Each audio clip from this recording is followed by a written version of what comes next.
Hello. Hello again. Yeah, it's a little dim. I mean, it's okay. It's good. I'm in the dark. I'm in the dark. How about this? Good.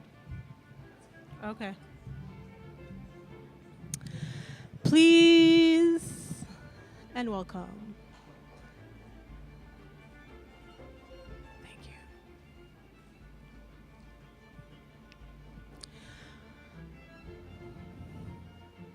Audre Lorde once wrote, "Without community, there is no liberation."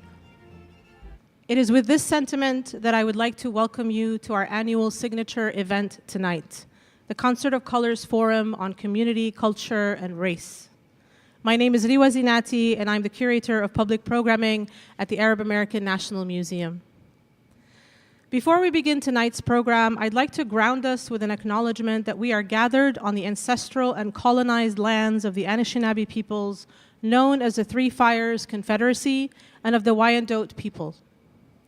To acknowledge this land and its original peoples is to recognize its longer history and our place in that history, and to confirm that we at the Arab American National Museum are actively cultivating relationships and partnerships with the indigenous communities within and around the museum, not only to uplift, but also to honor and learn from them.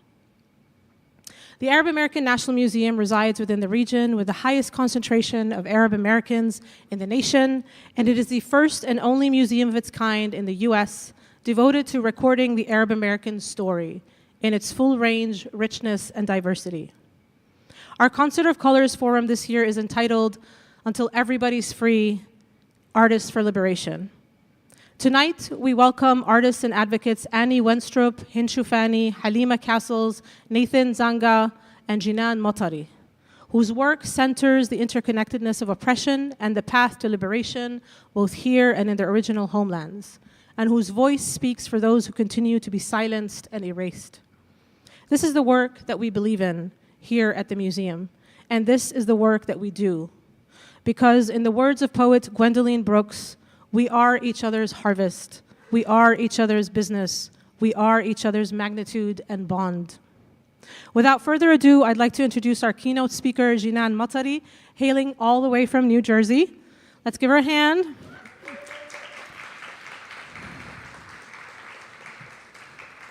Jinan Motari is a first-generation born and raised, 2 times award-winning Palestinian storyteller and graduate of Rutgers University, earning a BA in journalism and media studies. To bring more diversity to the public relations and media industry, she has been recognized for her unique and thoughtfully inclusive media campaigns and was honored with the PR News 2021 Asian Pioneer Award for her diversity, equity, and inclusion efforts. Jinan has written content on the topic of diversity and cultural experience for the New York Times, Mondoise, Elite Daily, and has been featured in mainstream media platforms such as Cosmopolitan, Allure, BuzzFeed, Huffington Post, CNN, and others. In 2017, Jinan received the Shirley Chisholm Award in the category of journalism for outstanding representation of Muslim and minority women in the media, and for being a catalyst for change. Jinan gave a TEDx talk in Asbury Park, New Jersey in May of 2017 at a conference about identity to a sold-out show at the famous Paramount Theater. Today, she centers her work around content creation focused on educating an audience of millions on the lived Palestinian experience and interconnectedness of her ancestral lands and her life in the diaspora.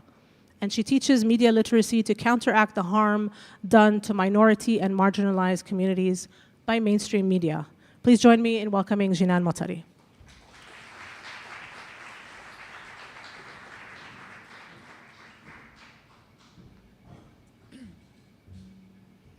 Hi, everyone. My name is Jinan Motari.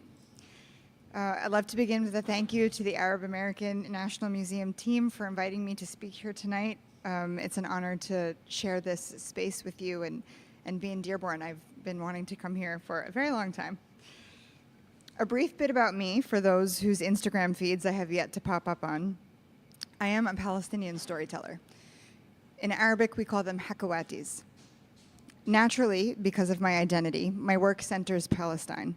And for all the wonderful things that Palestine has taught me, it was and still is the global collective that taught me how to tell these stories of our history and radically imagine a liberated future. Storytelling is often simply viewed as an art form and heavily discounted of its ability to actually be a form of resistance and survival. So when I was asked to give a speech on the concept of collective liberation, something so deeply personal to me and yet so universally significant, I began to reflect on the collective that guides my storytelling every day. From the indigenous communities of the Americas, I learned how to channel and honor my ancestors, how to feel their stories in my DNA, and to understand that I am a continuation of their stories of survival and resiliency. They taught me how to lean into my connection with the land and to feel closer to my home and my people as we live through a life of displacement in the diaspora. It is the Black American community who teaches me every day how to advocate for my people through my storytelling, and how to demand that our Palestinian stories be told by our Palestinian people at the center of it all. They taught me how to demand more, not just of ourselves, but from our allies, and what it means to fight for another people, even as you are fighting for yourself. Over the course of the last decade, I've learned the interconnectedness of our struggles, regardless of our oppressors and the systems they uphold, attempting to convince us into believing that our fights for justice and liberation are separate, that they're different, that they're complicated. Their efforts to convince us that there are too many problems for us to solve at once, so we must only focus on one issue at a time. I've learned the similarities are not hard to see so long as one is paying attention and understands that we have so much to learn from each other. As a Palestinian, I'm acutely aware of the ongoing struggle for justice and human rights in my homeland. The occupation, the denial of basic rights, the current genocide that we are witnessing, and the daily violence that Palestinians face are not isolated issues. They're a part of a larger system of oppression that includes colonialism, imperialism, and systemic racism. The same colonialism, imperialism, and systemic racism that brown, Black, and indigenous communities face here in my country of birth. And understanding the struggle here at home in the United States has afforded me the opportunity to better understand what my siblings in Palestine are experiencing every day. We see the intersections of our struggles in the solidarity movements that have emerged around the world. When Black Lives Matter activists speak out against police brutality, they're also standing in solidarity with Palestinians who are facing state violence. When indigenous peoples fight for their land and sovereignty, they are echoing the Palestinian struggle of self-determination. These connections are not accidental. They're a testament to the interconnectedness of our world and our collective fight for justice, something that our oppressors invest billions in ensuring that we cannot see, because they know that once we dismantle one part of the system, we've uncovered the framework to dismantle the entire machine. This is why, in the midst of all of our struggles, we must remember and recognize our roles as allies to one another. Allies play a crucial role in the fight for collective liberation, and being an ally means more than just finding the confidence to verbally express solidarity. It means seeing oneself in the other's fight. I don't know if you've noticed, but it's pretty hard to speak up for Palestine these days. It was never something that was easy, but it's especially difficult lately. And while the censorship on Palestine is horrendous, it's actually mimicked across the board in other liberation movements. And as allies, we must be willing to educate ourselves, to challenge our own biases, and to find the courage to not just express solidarity on a verbal note, but to move ourselves into action, even when uncomfortable or inconvenient. Again, we must see ourselves in each other's fight. It should be to no one's surprise that the law is not equal for all in this country. And in recognition of that, we must play our role as allies in demanding policies that promote justice and equity, in holding our governments accountable, and building coalitions that span different movements and communities. We have to show up for each other, not just in times of crises, but consistently and persistently and fiercely. What I will not accept for myself and for my own children, I will not accept for anyone else. We have to see each other as the community we are, because it is in our communities that we find the strength to resist, the resources to build, and the love to sustain us. We must promise to protect one another, to hear each other's stories, and to then tell each other's stories when we're absent from spaces where our stories should be heard. We must all become Hakoatis. We were given an incredible example of what community in action can look like through the student encampments that swept through our nation and made an international impact. I was lucky enough and honored to be able to visit the Columbia encampments before school administration and city police had violently ravaged through their liberation zones. And what I witnessed is something that will stay with me forever. Mutual aid tents, first aid areas with round-the-clock volunteers, free libraries, an abundance of food, laundry shifts, talk therapy and support tents, classroom schedules, community security, interfaith prayer sessions, all centered around one cause that so many saw themselves in, a free Palestine. They kept each other safe.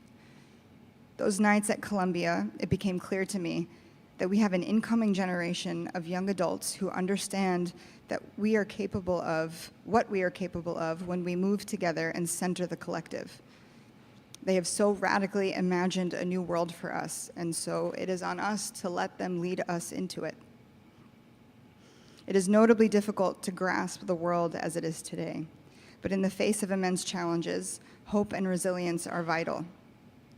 Our struggles are long and difficult, but history has shown us that change is possible, that violent empires never last forever, and that the liberation for oppressed peoples is inevitable. History is cyclical, and we know this because of our storytellers. From the civil rights movement in the United States to the anti-apartheid struggle in South Africa, we have seen how collective action can lead to transformative change. This morning, I was lucky enough to have breakfast with Muna Haidar, who I think her mom is here. Somewhere in our 2-hour chat at Matari Coffee, I obviously had to visit that, we spoke about the concept of darkness, how everything in existence once started in darkness and eventually found its way into the light and survived. Collective liberation is that light. It is our lifeline. We must hold on to the belief that a better world for all of us is possible.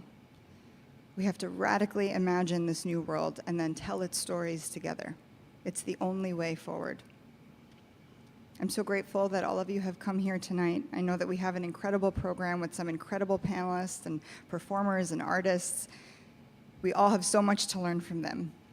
So here's to freedom for all of us, and thank you for being here.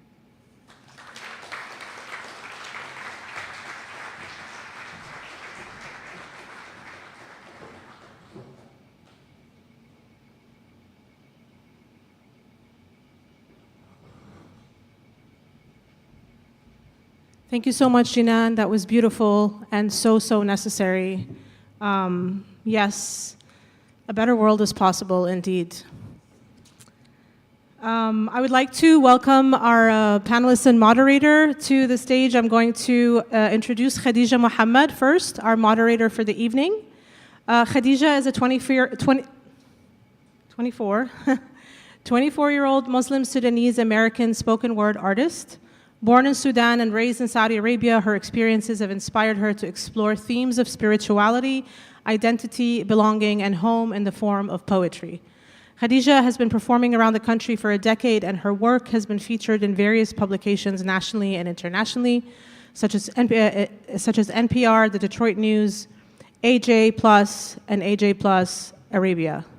She has also taught spoken word workshops, most notably at Harvard University. Khadija is featured in 2 incredible documentaries, An Act of Worship, directed by Noshin Dadoboy, and Revolution from Afar, directed by Bentley Brown. She currently resides in Michigan, where she leads community engagement work at the Arab American National Museum in Dearborn, Michigan. Welcome, Khadija.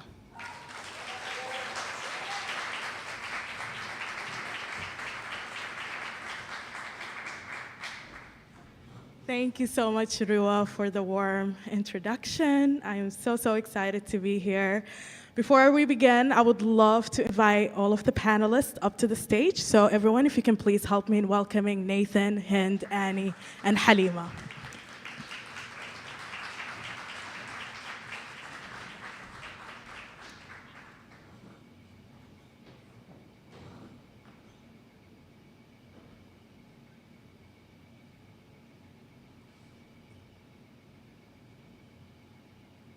It's more comfortable to have people up here. It would be awkward to just speak. But good evening, everyone. There we go. We need some energy up in here.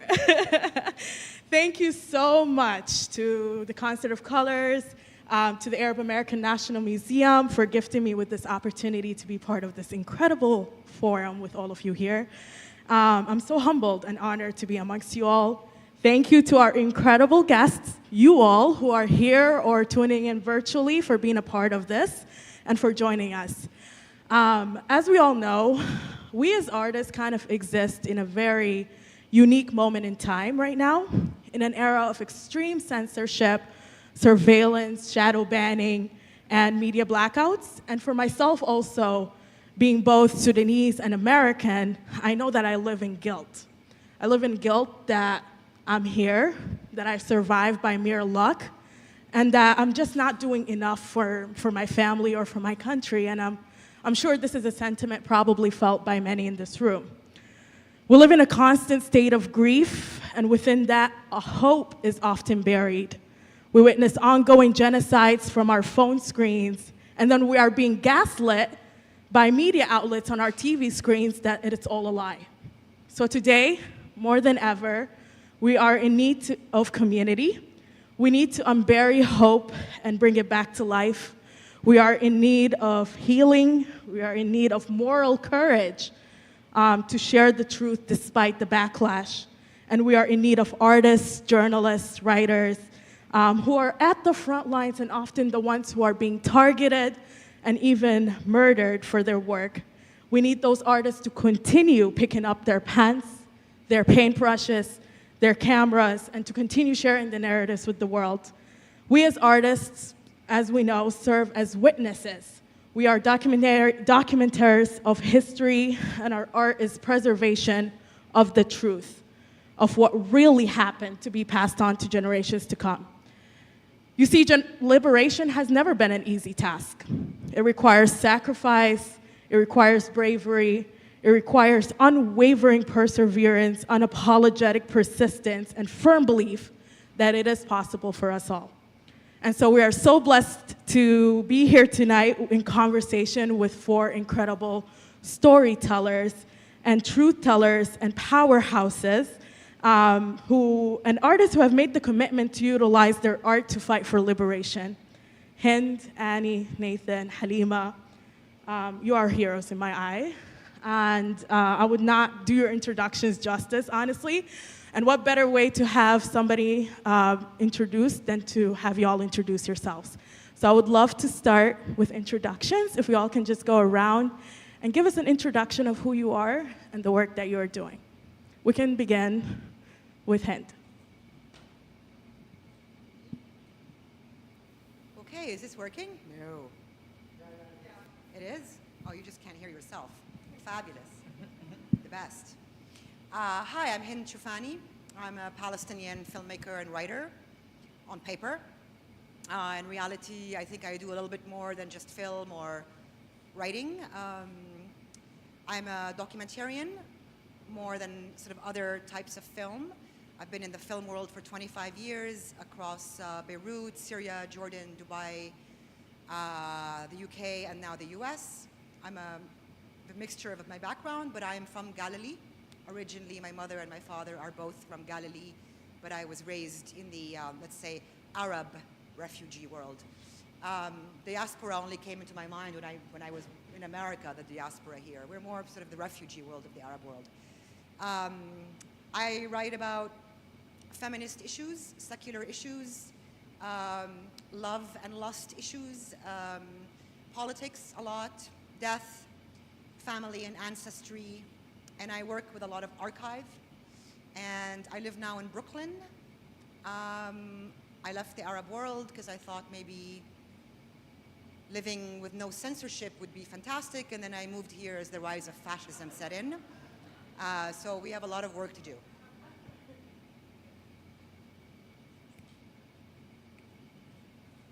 Hello. Could I ask for some help with my introduction? I'm Denina, and in Denina, there is no way to say just hello. Instead, I ask, Yagali do, which means, is it good? And the way to respond is, Yagali da. Yagali do. Shannon, it is good to be here with you. I am a baby Denina language learner. So, Yagali nu nininju, chu chunan gu ninyu. Thank you for being here. Kanashtukta Denainak Shi'izi Idlan. My Denina name is Kanashtukta, which is literally Little Talking Father, but more accurately, Little Chatterbox. Annie Merganzanak Shi'izi. My American name is Annie. Dene Eshlanshida, Katnukaya Alaska, Shi Ichku. Shishungta Chuu Shadanye, Yaganen Idana Kiu. I am Denina Athabaskan. My mom and maternal relatives are from the Kenai Peninsula. That is the traditional land of the Denina peoples. Thank you so much for having me here. I'm a poet, I'm a language learner, and I'm thrilled to share space with everyone here today.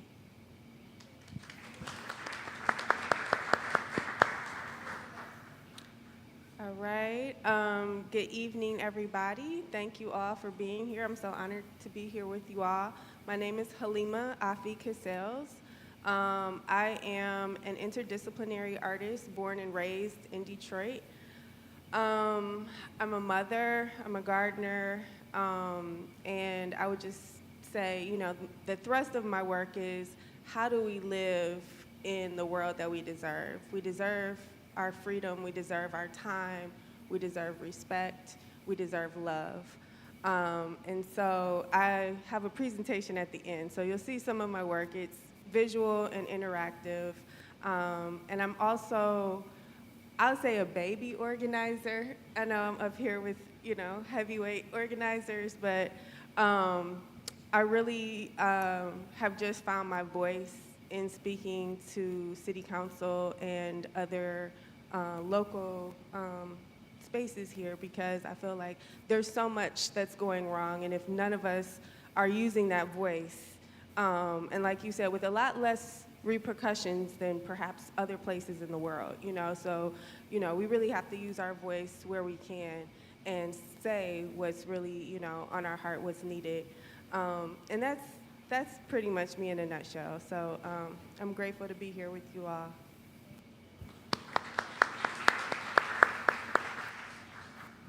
Hello, my name is Nathan Zonga.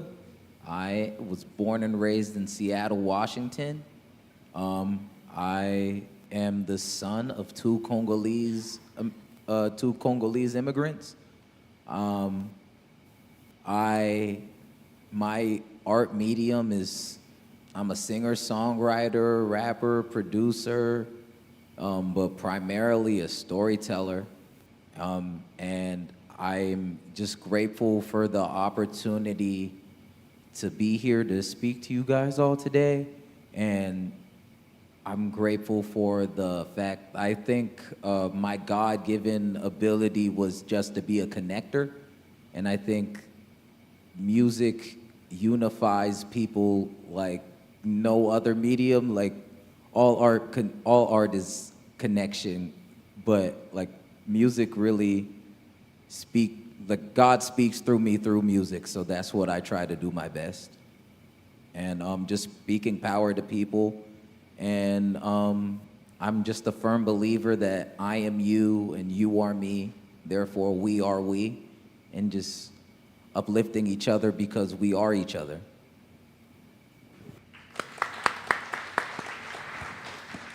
Thank you. Thank you so much for the wonderful introductions, and thank you all for being here with us today. I know that some of y'all came from far, far away, and so we are incredibly grateful for your presence, and we're so happy to welcome you here. So now we're going to start our panel. I'm going to be asking questions directed at each panelist, but then also in between asking each one of you a question, I'm going to be asking questions to all of you to answer however you would like. So I've prepared some questions that I'm very excited to hear your thoughts on. I'm going to be asking some hard questions. We might not have answers, but since we are artists and we are talking about liberation, I want us to dig deeper. But I will start light. So I would start with you, Hint. You come from a background of leftist thinkers and writers and liberation scholars. Your father is Dr. Ilyas Shufani, whose life and work you center in one of your documentaries, and who was, for more than a generation, the Arab world's leading analyst of Israeli-Palestinian affairs. You've also traveled the world. You've lived in Dubai, Beirut, Damascus, and most recently in New York. So I'm curious, how does your work reflect these different areas that you've lived in? How are they received in the different contexts? And how has the life of your father and his work influenced your worldview and practice as an artist, especially in a time of genocide, censorship, silencing and persecution of Palestinian voices? So I'd just love to hear a little bit more about your background. Thank you. That's a lot. Whew. Stop me when I've rambled for 20 minutes nonstop. Just cut me off. Drag me off stage. I think I'll stick now to the question about the influence of having my parents, because I think the work question maybe will come up later in other contexts, a lot for one question. But I'm very privileged, even though I was born stateless and was not born as a trust fund kid and did not have a passport and lived a very difficult life in many ways because of the war in Lebanon I was born in 78, so by 82 we were having to escape in a car where people were trying to kill Palestinians, and we had to get to Cyprus. So now as an adult, I'm like, oh, trauma, oh, okay. You don't think about it when you're growing up, and it's so much less trauma than people who are actually in refugee camps, or people who are actually very impoverished, or people who have lost family members directly in war. I have a different sort of family background where the pain comes more from exile, from separation, and from the very difficult decision my father took to kind of abandon his fields in Galilee, his village, his family of like 60 people, to become a leader of the revolution, of the resistance in Beirut and in Damascus between sort of the 70s and 80s, and then remained in Damascus and never went home, and he refused to go back to Palestine. Not that he could, but refused to go back because it was not free from Zionism. Having my father and mother as parents has been sort of a curse and a blessing. There's so many reasons for it to be a blessing. Very educated. There's like 10 languages between them. They're very feminist, very secular. I was treated very with openness and with freedom, and was allowed to be very much myself. And that perhaps was not the best thing, maybe, sometimes. I think it's enabled me to be not reckless, but I don't consider the work I do or the things I say from the viewpoint of what will people think, what will the community think, what will the clerics think, what will the men think. I just never had a reason to feel that I was needing to self-oppress in any way. And I think for an Arab woman who grew up in Damascus and Amman, that is quite an achievement. It's very common in places like New York and maybe California, but when you grow up in the regions in the 80s, 90s, 2000s, it's not very common that you have that kind of freedom. And then the sacrifices my father and mother have made as sort of leaders and activists in their community, I won't mention too much of the PLO today, but leaders in that community has given me a lot of strength, a huge community of people who love my family, support in my poetry and film work. inspiration that comes from the amazing characters that you meet along the way when you grow up in a place full of activists and teachers and freedom fighters and community organizers, like my mother.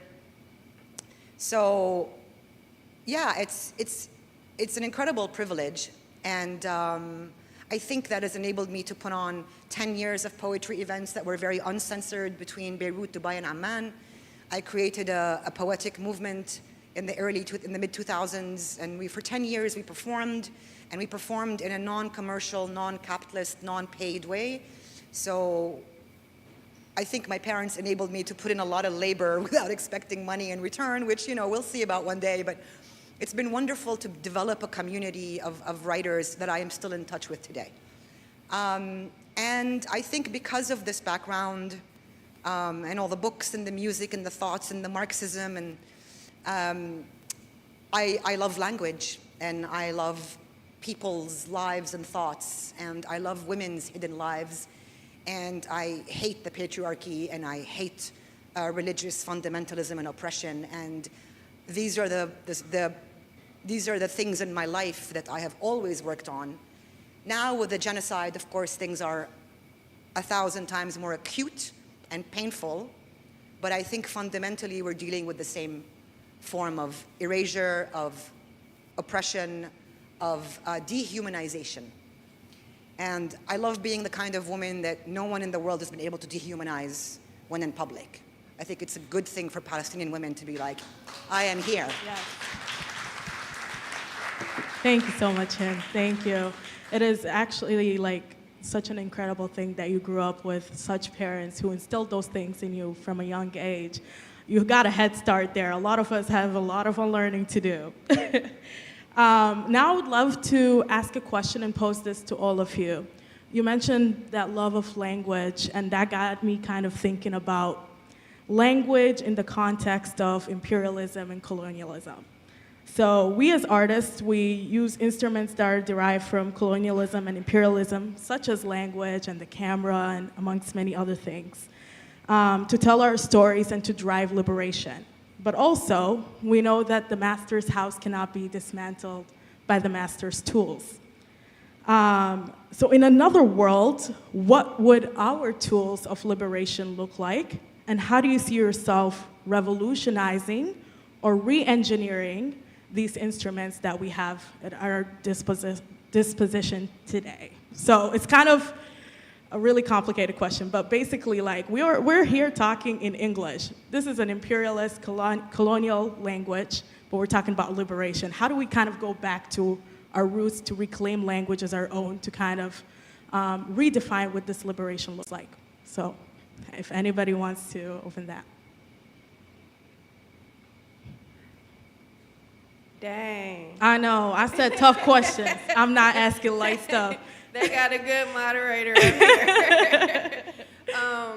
So I think about this a lot, and my primary mode is not language, but I do see myself wanting to demilitarize my language, especially with my children, and how much of our language is in these military terms and, very like forceful and, bullets. There's all sorts of things in our language on a daily basis that I'm like, okay, how do I become more and more conscious of what I'm speaking into existence? That's the one mode.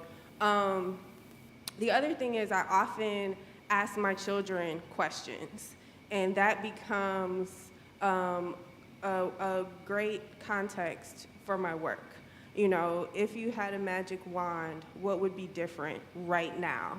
And I was really surprised at the last answer that I got to that question. Sometimes they're like, oh, Mom, this is ridiculous. But I'm like, no, we have to imagine our way out of this. We have to imagine ourselves in different space.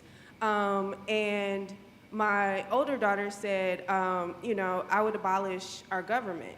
Like, if we didn't know it before, this is clearly theatrics, and we need to go back to councils of grandmothers, because grandmothers know how to get people right. She literally said that, and I was like, well, okay. I wasn't expecting that. So I think, asking our children, being open to things, and then talking to people in other places. What is that like for you? What was that like? And kind of drawing on the different experiences and traditions that we have available to us instead of just, what we're seeing on a screen would be a start. Thank you. Any other input?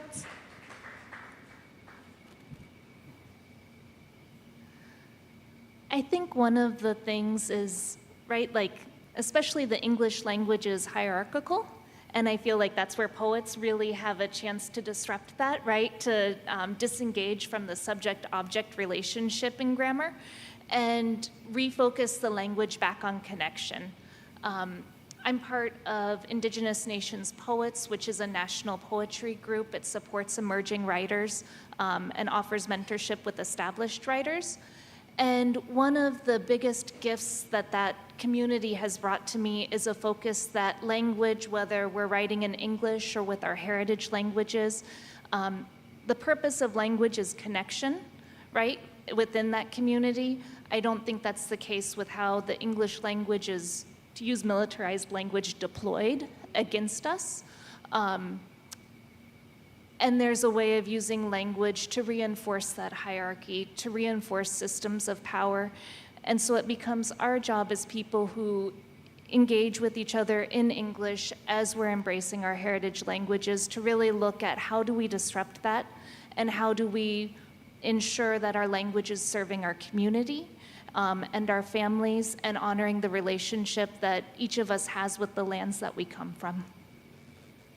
Thank you.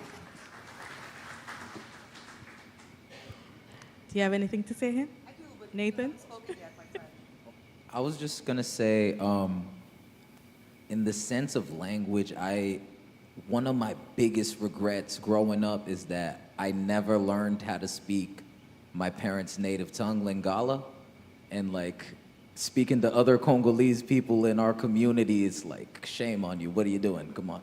But like they spoke it around the house, and they'd weaponize it in the sense of like, if they didn't want me and my brothers and my sister, me and my brothers to know what they were saying, they'd flip the Lingala, but we catch tone. So like we growing up, we figured out kind of what they were saying. So then they'd flip the French. And then it's just like, I don't know, just finding connection within tone is super important as well, because there are certain songs where it's just like they're screaming at you the entirety of the time and it didn't connect because it was a little too harsh. But a smooth R&B singer like Sade singing it to you, just like some songs feel like a hug, other songs feel like a lecture. So it's just like picking your tone to being selective with your tone to see how you're conveying things. Thank you. I think funnily enough, I think the first person who ever told me that English was sort of like me writing in English was like a colonial enterprise was actually Aikuriwa, the wonderful woman who was running this event tonight. And that was probably in Dubai many years ago. I was shocked, like, what? I've been reading and writing in English since I was born in South Lebanon in the war, you know? My mother was born here and raised here partly, and then lived in Geneva, and then my father was also studied in the US and went to Princeton, blah, blah. So English was very, very commonly used in our household, and they both were academics, and so we had hundreds and dozens of books, mostly in English.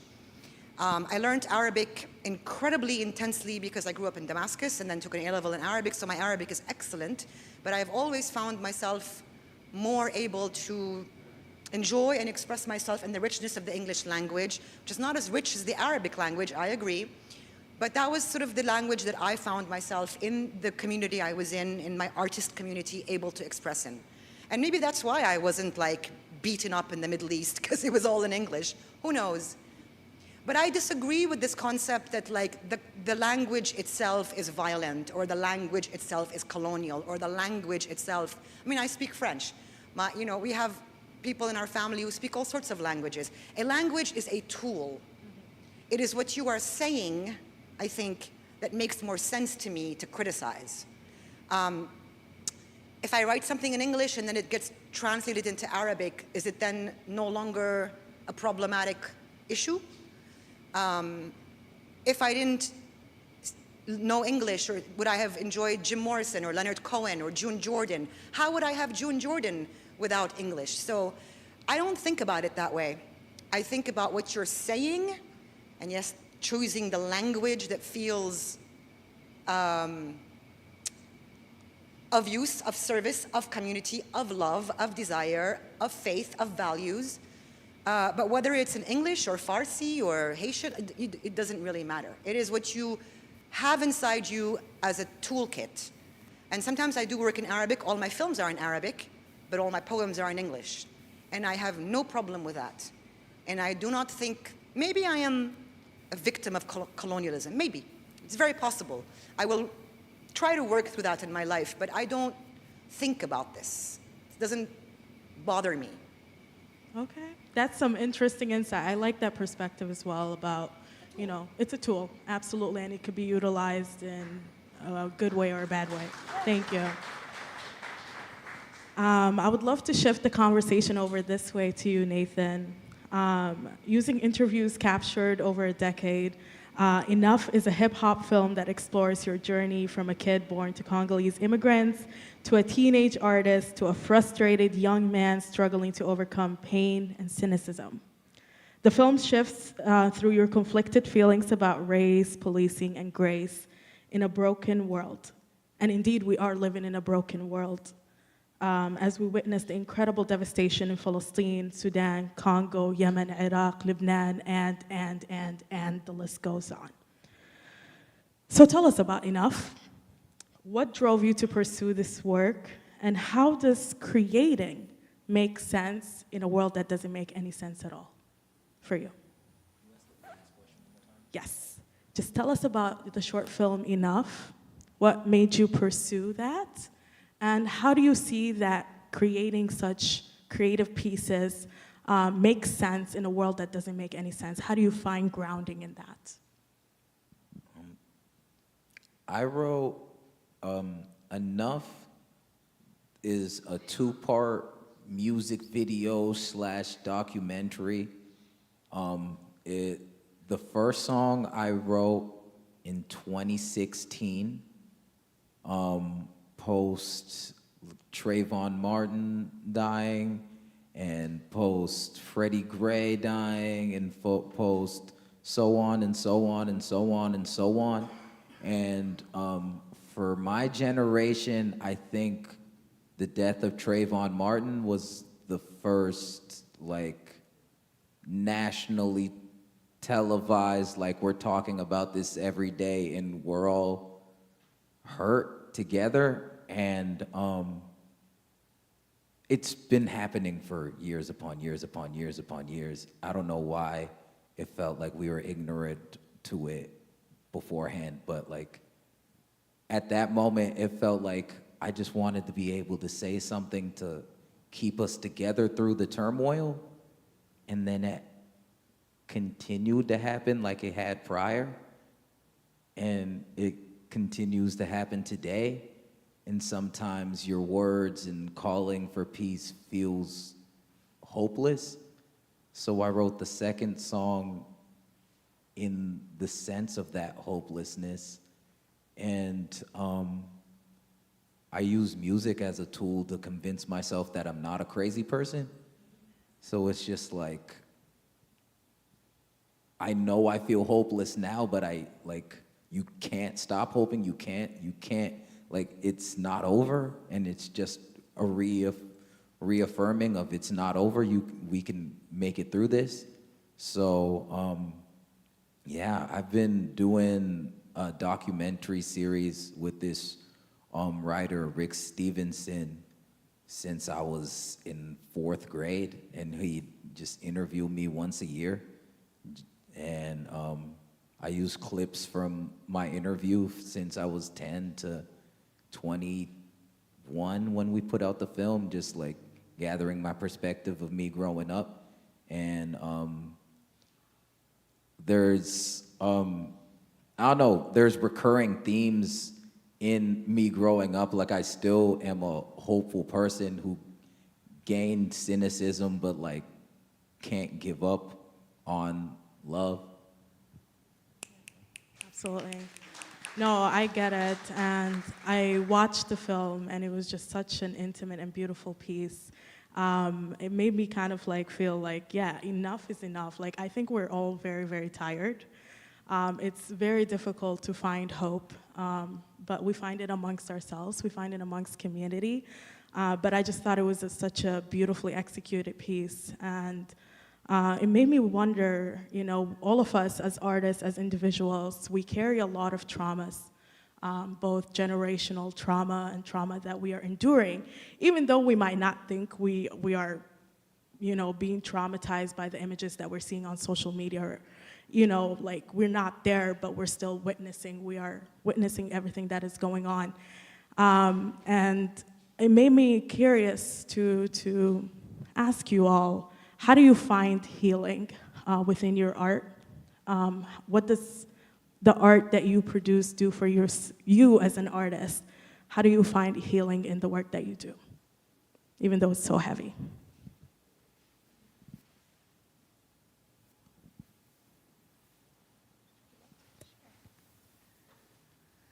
So I like what you said about the trauma that comes through seeing media images repeatedly. A lot of my work interrogates how I learned about whiteness as a Dena'ina woman and a white woman who is white presenting and white passing, right? That's, I remember being, like, it was the 90s and watching TV and internalizing these lessons about how whiteness presents, the way that one should act, and what was desirable. And that was something that, you know, I didn't have language for, but it still was traumatic, right? To see women as both desirable, but also having that desire linked to death, thinking about like Princess Diana or Jean-Benet Ramsey. And then at the same time, seeing the erasure of Indigenous women. It was before the red dress movement, where there was an awareness of the literal violence that was being enacted upon Indigenous women. Instead, there was just an absence. And it wasn't until I was in my 30s that I started to find language for that with poetry. And so putting voice to what I saw was affirming, because it affirmed my reality. And then it also finding that there was a community of other people who recognized that truth, right? As they were interacting with the poetry, as they were sharing their own experiences with me. But I think at the heart of it was deciding that I could make something, right? That there was something that I was empowered to do and to speak back to, so that that wasn't the only narrative that I was consuming.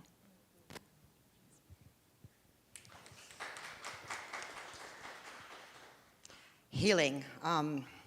It's not a word we use in the Middle East very often. I think when you're a kid like me with nice parents and a nice house and sort of, you know, middle class, Damascus, which doesn't, you know, you make $500 a year, you're middle class in Damascus. I didn't grow up in a place where there was racism against me. I think this is a huge difference between me and all people of color that I encounter here in the US.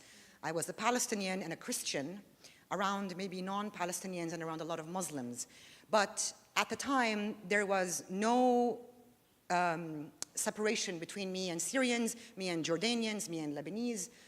Even all of the Bedouins and the Emiratis I met when I was working in Dubai, people were very kind. So I have not felt othered, which I think has gone a very long way in creating a kind of personality and presence and a total obliviousness to the world outside.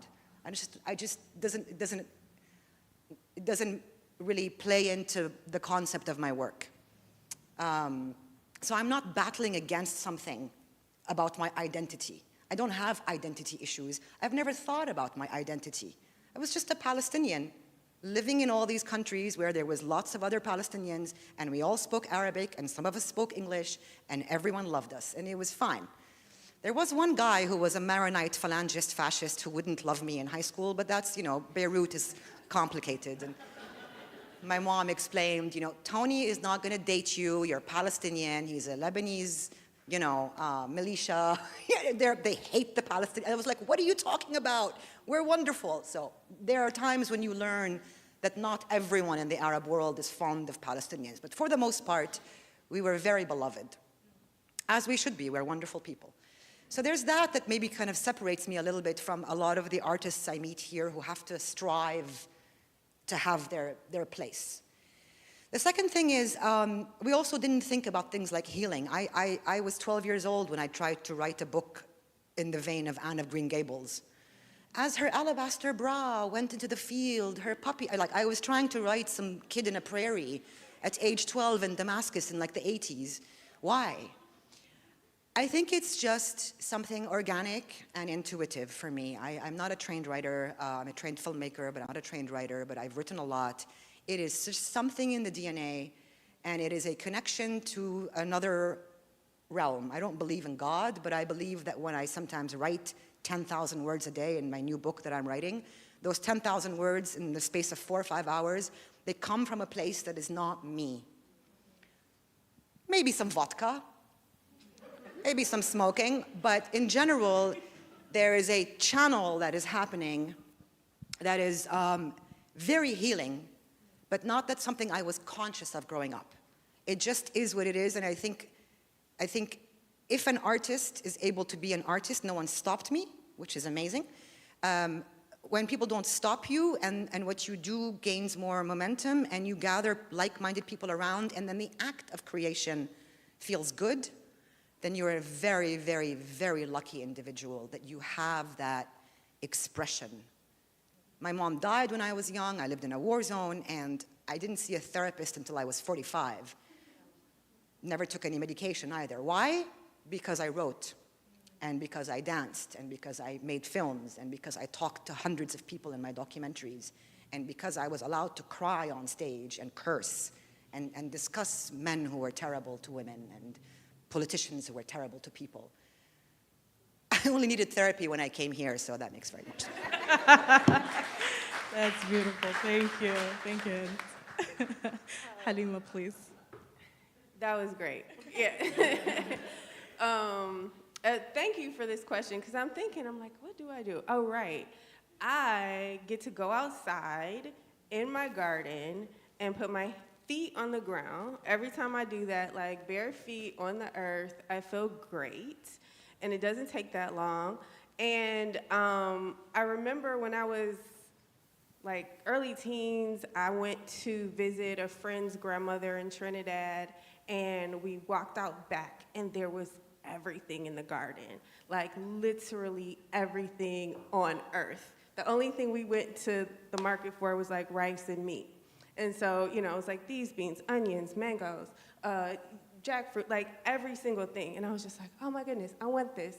And over the years, I've worked to cultivate a garden that provides fruit, vegetables, herbs, and, it's different, of course, but, it's like I'm making something, and I'm like, ooh, I get to go outside. I need some oregano. And that makes me so happy. Like, it's a chore for the children to go out and, like, work and weed and stuff. I'm like, you're going to see. You'll see later on what a joy and what it fills me with gratitude, awe, and a feeling like we're meant to be abundant. It's just like, even if my little struggling tomato plant over here only has 1 tomato, you cut it open and there's 1,000 seeds. And so it's just like a constant reminder. And then that also shows up in my artwork. But like when you ask the question, I'm thinking like today, yeah, I made potatoes and I got like 5 herbs. And I was so happy when I came back inside. So yeah. That's beautiful. Thank you. You got anything, Nathan? How do you find healing for yourself? I find healing in recognizing that I'm not alone. And every time I put paper to pen, I just have a sense of like somebody's going through what I'm going through right now, and they made it through, so I can too. Dang, that's good. Thank you. Thank you. Thank you for your beautiful answers. Honestly, being in conversation with you is healing for me right now. Before I came onto the stage, I was just like, man, like liberation, that's a heavy task. I don't know, like yeah, but I think being in community with you all and hearing these just beautiful answers, finding healing in the little mundane things in life, just being outside. So Halima, I think that's a beautiful segue to ask you a couple of questions. I know that's the type of work that you do. You are a multidisciplinary artist. I mean, you've done it all. In your bio, you shared that you are a self-guided student of anthropology, macroeconomics, British imperialism, common law, climate crisis, psychology, all of it. You use your art with the intent of returning to a quote-unquote right relationship. Can you tell us a little bit more about what that means, and how do you think we as artists can foster a culture that advocates for liberation and for the right relationship amongst us all? Yeah, it's a question that keeps me going, so I don't have the answer. But I feel like, I really am interested in the intersections and like connecting the dots.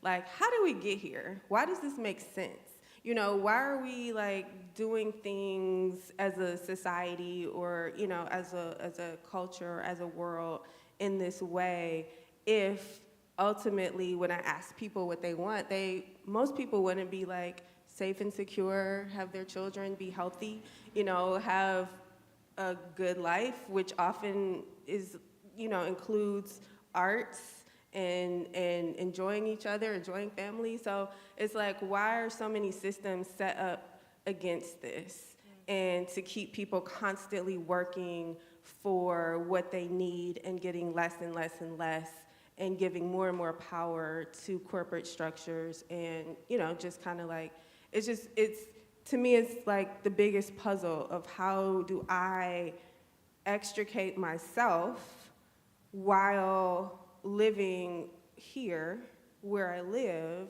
and not damaging my children who are like, yeah, mommy, we can't do that. Like, we already don't eat candy. Like, that's a huge strike. But, it's like, how do we show up for each other? How do we recognize when something is absolutely not right, but then how do we have the same time to vision something different? And so I do think that comes out in community, in intergenerational space, in making, as you're figuring something out, as you're making something together, or, like just being in space to work through something. I feel like a lot of the answers come out because we do have what we need, even though we're taught that we don't. So that's why I like to use different modes. I used to do collaborative mural making, but then as I got more into gardening, I was like, oh, all of this plastic and like, waste, like how can I make things without having this effect? So a lot of my practice has shifted the more that I want to apply my own kind of ethics. But it's always kind of centered of how do we do something together. So that was the most beautiful thing about making murals, taking young children, think about this together, work it out, figure it out, and then here it is in your neighborhood. Just knowing that you have the power to have an impact on your world that can be seen. How many ways, can we possibly do that? So I think that was a roundabout answer. Yeah, okay. That's good. That's good. No, I think, yeah, you're absolutely correct. And it is about community. And I think we need more spaces where we are fostering kind of spaces for joy.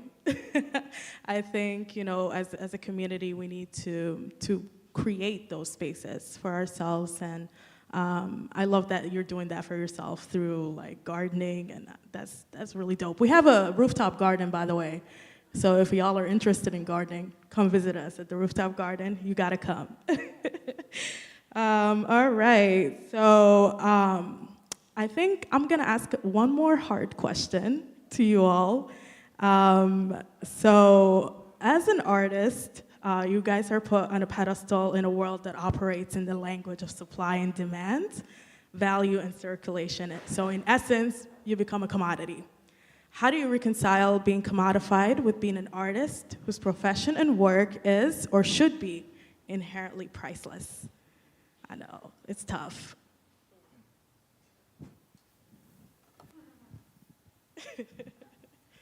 I mean, you'd have to be famous and rich to be a commodity. I mean, if you're a struggling artist, I don't know if if you're necessarily a commodity. I think maybe the question is, how do you not pander?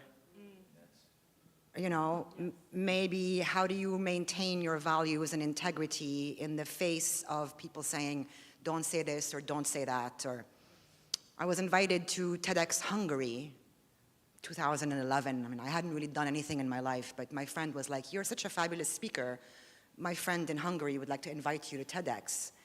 Not even TED, and I wrote, and they invited me, and then I said, okay, I'm Palestinian, we're from the PLO, blah, blah, blah, and then I got disinvited.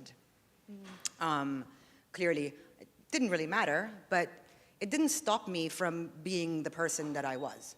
And I didn't say, okay, I'll come and talk about women and feminism and the beauty of Beirut, but I won't mention Palestinian liberation. I was like, Allah mak, good riddance. So for me, it's really more about how not to pander, especially in the context of today. Every single person wants to just kind of tear you down in many, many ways. There's a lot, and I hate this. We do this a lot even in our own communities. We do two things, I think, that are like quite awful. Because we're minorities in many, many ways. I'm talking about sort of Arab Palestinian artists. We promote work that's not very good, and we are like, oh my God, it's the best thing ever, and it's not, objectively, because we want to be nice to people we kind of know. And this doesn't raise the bar. It doesn't upscale, it doesn't educate, it doesn't uplift, it doesn't inform. Criticism is a huge part of growing creative industries and communities. You have to raise the bar. So I don't necessarily go out and bash other artists, but I don't heap praise on things that I don't find praiseworthy. That's one thing, you maintain your values and your integrity.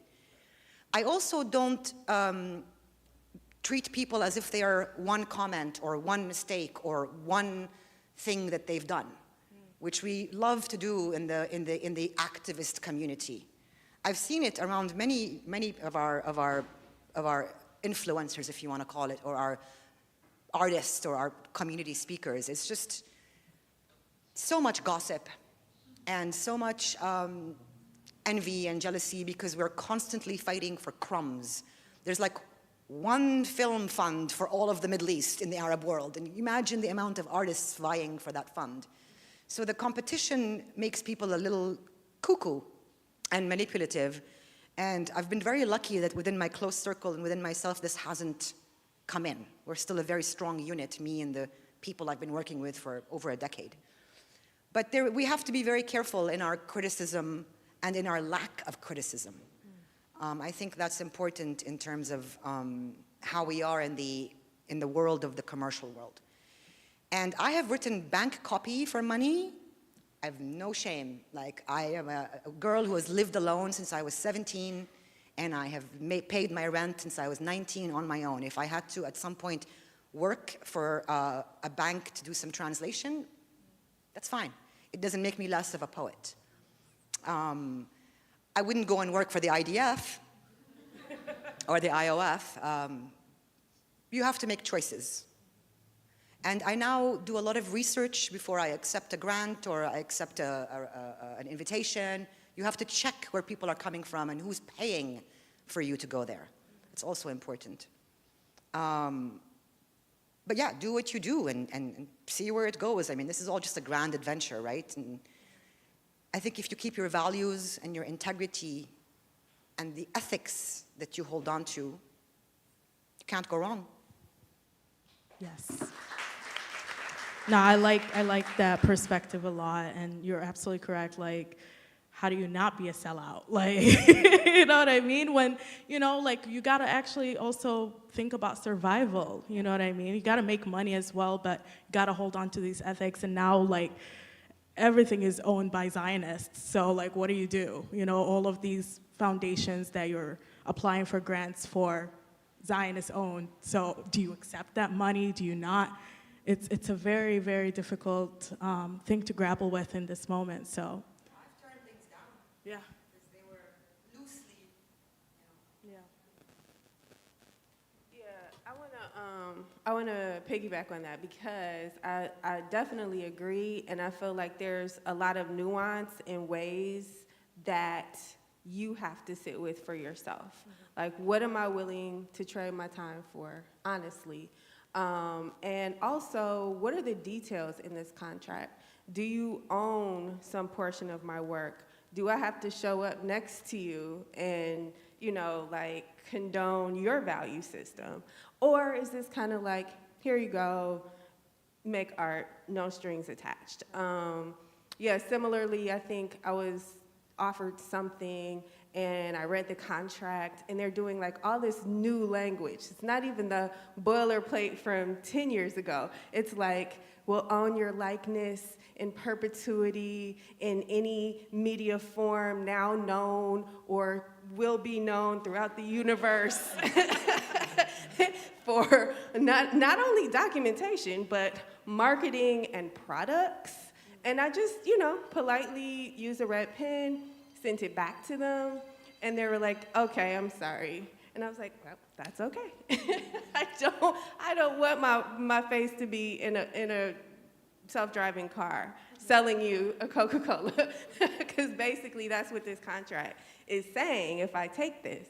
So I just think, you know, we have to be vigilant about our value and what we want to be a part of and how we want to show up and how people are allowed to use our work, and not just what we will accept, you know, but how will we accept other people's terms. I feel like you have a lot to say, Nathan. I saw you like snapping your fingers and all that. I just wanted to co-sign everything they were saying, because in a world where we prioritize for artists, they want you to prioritize being a content creator first and an artist second. It's just like everything you were saying about keeping your integrity there and keeping your moral construct there, and like, I don't know, I just appreciate everything you guys were both saying, because yeah, they want you to, there's so many times you're thinking about putting out a statement or putting out a song, but you're like, I don't want to alienate those people, so I'm not going to tell you how I truly feel. And it's just like, why would you sacrifice being true to yourself to do this thing where like you have to make everybody happy? And it just doesn't necessarily make sense to go at art that way. So just recognizing that you're not going to make everybody happy with what you have to say, but staying true to yourself and saying the things that you feel are necessary to be said, and yeah, prioritizing the art and not the bag. Thank you, Nathan. Annie, do you have anything to say before? Yeah, I think some of the commodification, the way that I encounter it in the arts world, tends to be through objectification and the exoticization of people, and looking at where those ideas come from, right? Like if somebody is objectifying me and my work, it's usually because they think they know who I am and they want me to fulfill their desire, right? And so engaging in my art becomes a practice of pushing back against that and a way of claiming my own space. And I think about, right, like if I'm working on a poem, it's not that I'm responding to that, because that's not a position I like to be in. But I like being intentional about saying, this is the space that I occupy. This is the way I wish to be perceived. These are what my values are. And as a result, when I'm doing it well, I end up in spaces that are open to who I am as an individual, rather than people who desire me to be someone else. Thank you, Annie. I would love to direct a question towards you now, actually, to build off of that. You have a debut poetry collection forthcoming from Wesleyan University Press titled The Museum of Unnatural Histories, coming out in 2025. Yes, very excited for that. Yes.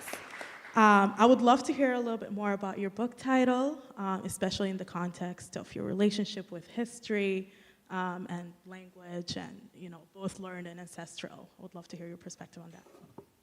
Thank you so much for that generous question. So the Museum of Unnatural Histories began thinking about, I went to a museum in my home place. I live in Fairbanks. I'm originally from Anchorage, but Fairbanks has been my home for the last 20 years, almost. And I realized I had some objections to how Indigenous artwork was being displayed, Indigenous creations, and thinking about who was telling those stories and what lens they were putting it through. It was unnatural. And so initially, like the first couple of drafts of my work were direct responses to that kind of objectification. But as I continued my practice and started working more in different forms, thinking about how could I expand this outward, right? Like that's always, I like to do this exercise if any of you are writers. When I get stuck, I think about what the heart of my poem is, and if it's an object or a story, I try to take it back to the beginning of time, right? Like what was going on with the object of this poem at the beginning of the universe, right? Like pull it backwards and then project it as far in the future as possible. And thinking about my work through that lens led me to think about, well, what stories do I have and how are they collected? And within my personal family history, some of our traditional stories were collected by non-Dena'ina people, and they were told and portrayed in ways that I didn't love. And they're not necessarily the stories that I want to retell, but I do want to engage with them. And so my poetry practice began a way of critically engaging first with those stories and then also with language itself and thinking about how, what's empowered by language, where the value judgments are being made, and how is representation not like, when people say like, oh, there's diversity representation on this TV show, not like that, but right, there's a power in choosing what to reveal and what to conceal. And so the museum as theater became a place to interrogate those judgments. Dang, that's very creative, and I'm very, very excited to get your book and to read that. I cannot believe that, we're basically at time. Everybody's like texting me like, come on, we gotta wrap it up. We can keep this convo going for a long time because this has been an incredible conversation with you all. I would love for us to close off with kind of in a short few sentences, in essence, what gives you hope? What gives you hope in everything that we're going through in this moment of time that we exist in? Where do you find hope? And what gives you that hope?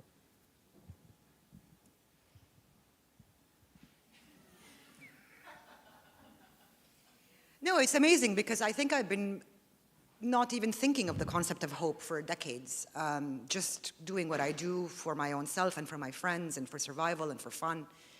And then I'm somebody who didn't have children because I think the world's going to end in 10 years. Not quite this way, but generally I didn't want to have a future that was difficult and to be responsible for children. I wanted to take care of kids that were already sort of here.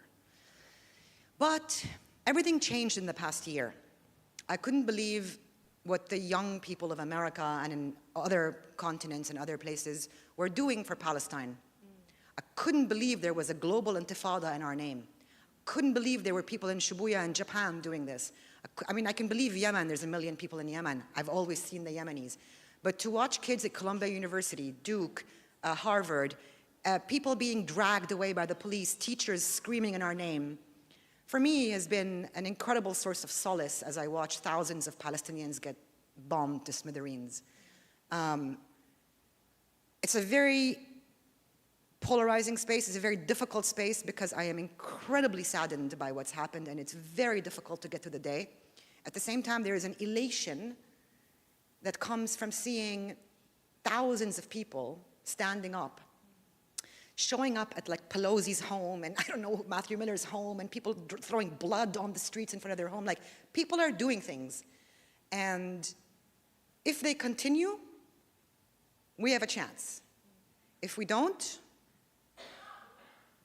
we're going to have a dystopian future where we're serfs to a corporation. And I, hope that's not what we see, but I've been amazed by the generosity, the non-racism, the intersectionality, the beauty, the vibe, the strength, the resilience, and the knowledge that 20-year-olds have today in certain places compared to where we were a few decades ago. It is astounding. Kudos to their parents.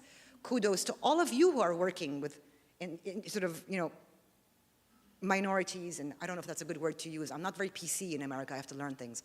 I'm going to get kicked off something one day. But hope is in other people. And maybe in my immediate friends and my sister.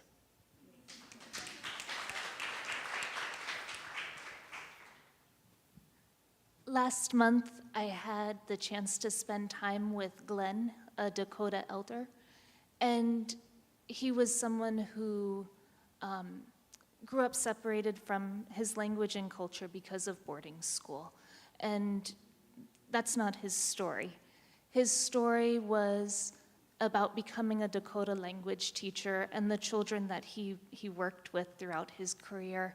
And he told us how the first thing he would say to each student that walked through his door is, "You are good. You are brave. Thank you for being here." And I think looking back towards, his past and those experiences, I find a lot of hope that within each of us we build that space to whatever violence we encounter, to turn around and to tell the people who are part of our community that we affirm their goodness, we affirm their bravery, because when we do so, we do that for ourselves. And I'm also heartened by the conversations that I have with other artists and other parents who live intentionally, who want to bring that bravery into their families and into their communities, and in doing so, I think that brings a lot of light.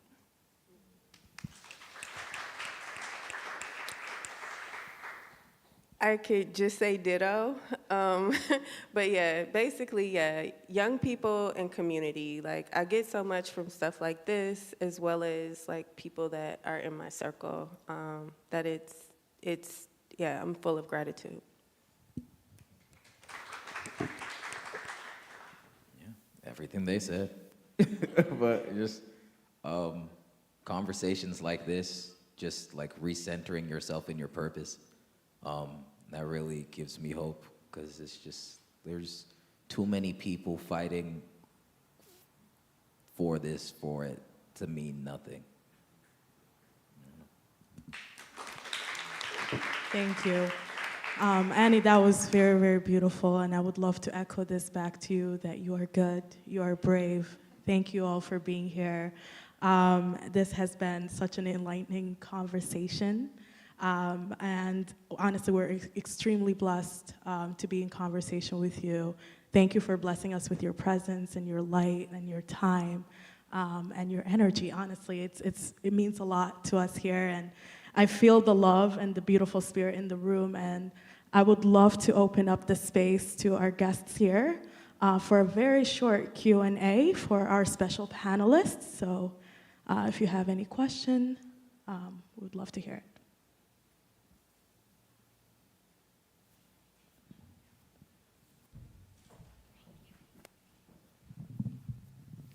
I have a question for Annie. So in our chat, and in your bio, you said that you are a baby language learner. One of the biggest disconnects as a diaspora kid for me is that missing piece of language. and I have been trying to study Arabic for the last 16 years. I have not taken it seriously all 16 years. But just wondering if you have any tips on how to really like immerse yourself in the language and get to, like, I want to, Hind, we recognize that in the context of Arabic versus English, like Arabic is so much more poetic and beautiful, but the only language that I have is English, but I know that there is something that is missing in my work because I'm missing Arabic. So how do you get started, and do you have any tips to kind of like keep you focused when it gets really, really hard to continue? I think it begins by accepting the beginning and letting that, so all of the things that I have to share are because other people shared them with me, right? There's a real fear of being a writer and misapprehending the language or stepping into a space that maybe there's a little worry it's not for you because you've been disconnected. I know that I feel that.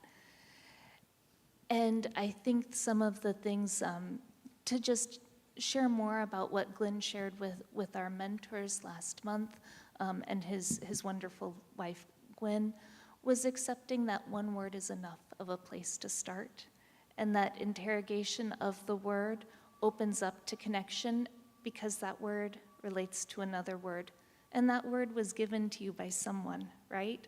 And so writing from that place of where that word began and then letting it reach out of there and not putting the pressure to be perfect, right? To be who you are in that moment with the language that you already have, and those words will direct you forward into what you need to know.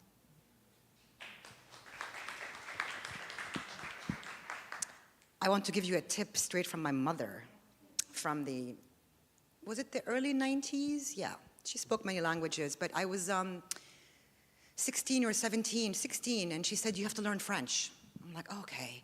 So I went to the center, the cultural center in Damascus to learn some French, and I started from scratch, le, la. And then my mom said, okay, what you're gonna do is you're gonna get a lot of French music, and you're gonna play it over and over and over and over and over, and you're gonna sing with it, and eventually you're gonna get the language, and you're gonna learn how to pronounce it from songs. If I were you, I would just get my hands on all the Raghib Alame, all the Elisa, all the Kulthums.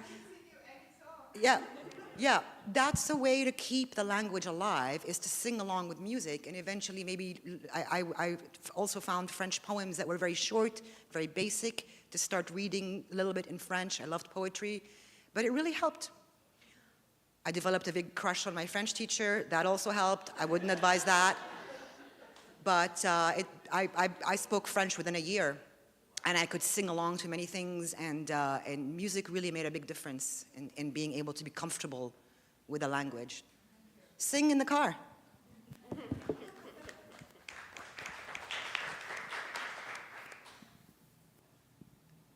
I want to ask the young man, what motivated you to be a storyteller?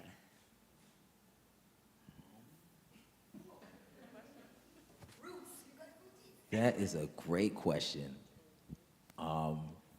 What motivated me to be a storyteller was when I was 4 or 5, my mom put me and my brothers in children's choir, and it just made sense. And finding harmonies just naturally started making sense because my mom was always playing giant Congolese choirs in the house or just listening to music on the radio, and I was really internalizing what they were saying in the songs, and the songs were speaking power into me, so I was just like, oh, how can I find my way to speak power into others through this medium? So it's storytelling is ingrained from when you're really young. Storytelling is from centuries upon centuries ago, where it's just people sitting around a fire giving rubrics of how their day went and how that's going to direct their future. And just I don't know, my parents instilled the importance of storytelling from a very young age, and it's just stuck with me.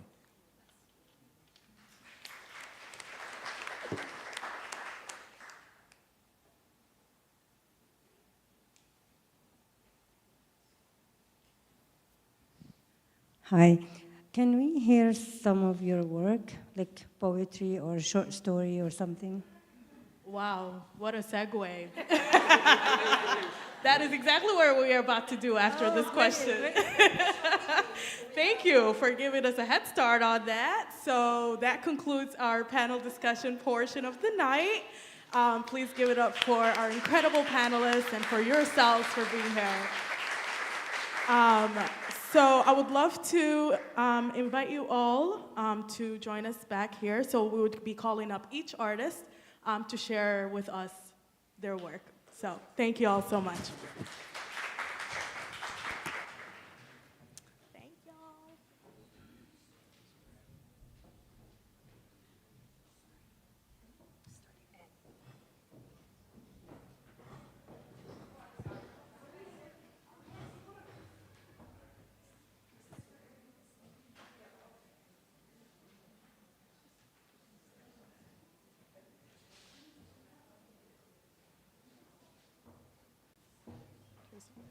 All right.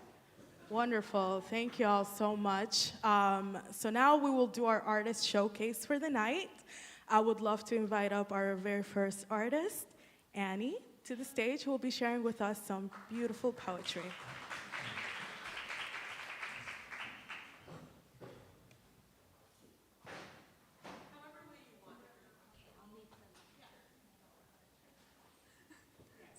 All right, thank you. Ida Enakti. Hello, friends. Sukdua 2. Prologue. It's traditional to begin by telling you this was once Chada's Sukdu, and in the retelling, it becomes my Sukdua. For the unfamiliar, Sukdu is story.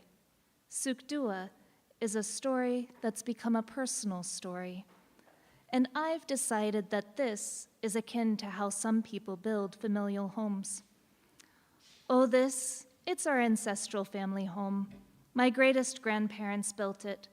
Someone built on 10 additions. Another re-roofed and refloored it. Another stripped the interior to studs. Isn't it lovely?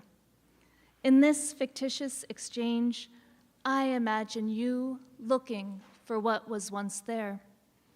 A rectangle of unfaded wallpaper, the pond painting now rent.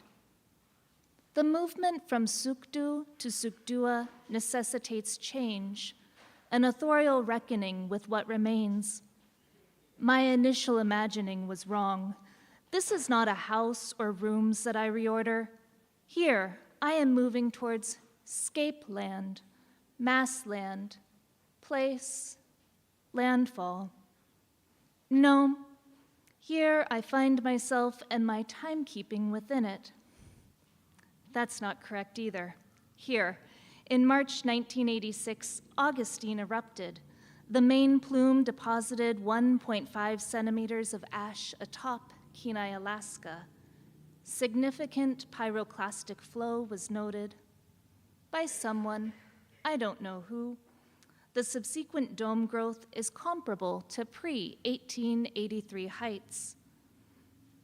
The volcano's north side collapsed and it triggered a tsunami in 1883, and scientists stated the damage was minimal.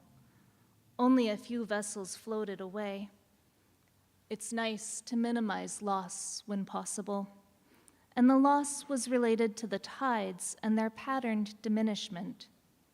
Thank goodness for the low tide. I, too, would like permission to stop reaching. It's nice that the dome reappeared. Here, what I'm trying to say is this. I've been absent, collecting myself. No, wait. What I'm trying to say is this. Sukdua 2, Chapter 1. So there's a word in here, Gogweni, and that's the Dena'ina word for raven. And in Dena'ina, raven is both a raven sometimes, and sometimes she can adopt a human form, and that's important to know. Like me, Gogoini is a fan of forms.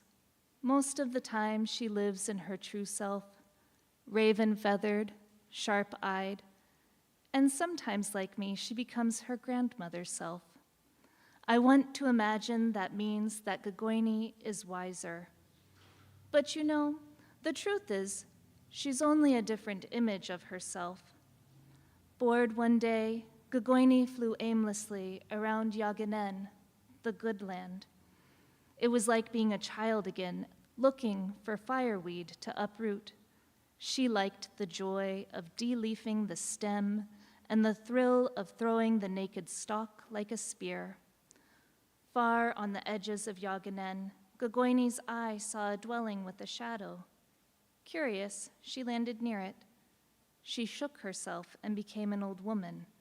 She walked into the home, and half-human woman welcomed her in. There was no business of saying, "What strong teeth, what big eyes you have between them."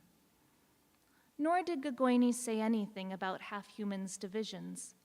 Instead, she took in the woman's doubleness. From one angle, half-human woman has a face like ours. And I imagine from the other side, half-human woman has a face that looks like how I feel when I'm alone. When half-human woman took Gogoini inside, Gogoini told her, "I want you to be my baby. I'll swaddle you, rock you, I'll call you my own." This is the not yet traditional part of the story. In the original, only Gogoini speaks her desire.